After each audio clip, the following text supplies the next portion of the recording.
Hello everyone. In this video we are going to study about Frederick Griffith experiment that was performed in the year 1928. So this experiment was performed for the search for genetic material.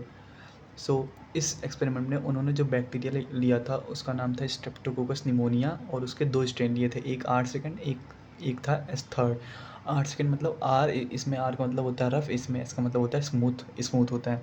तो जो are second bacteria था, जो strain था, उसमें polysaccharide की जो layer थी वो एब्सेंट थी और इस एस थर्ड में पॉलीसेकेराइड की लेयर प्रेजेंट थी।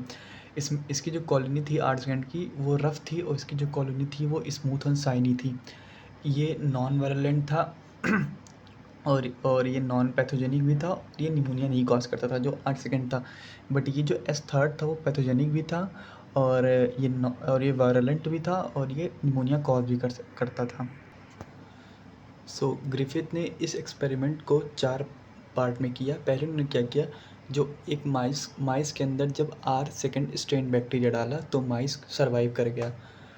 फिर दूसरे स्टेप में जब माइस को एस थर्ड स्ट्रेन से मतलब इंट्रोड्यूस करवाया तो माइस मर गया। और जब माइस को हीट किल मतलब एस थर्ड स्ट्रेन को हीट करके जब उनको किल करके उनको इंट्रोड्यूस करवाया गया तो माइस सर्वाइव कर गया। लेकिन जब चौथे स्टेप में जब माइस को आर सेकेंड और हीट किल दोनों एक साथ जब इंट्रोड्यूस करवाया गया तो माइस मर गया। लेकिन जब इसको इंडिविजुअल लेवल पे जब करवाया गया था इंट्रोड्यूस तो ये माइस सर्वाइव कर गया।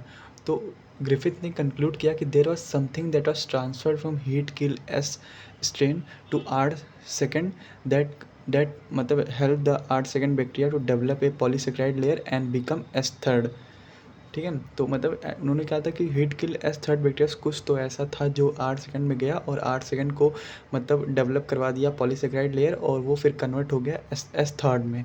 तो इस समथिंग को उन्होंने बोला ट्रांसफॉर्मिंग प्रिंसिपल। ग्रिफिथ ने इसको ट्रांसफॉर्मिंग प्रिंसिपल बोला।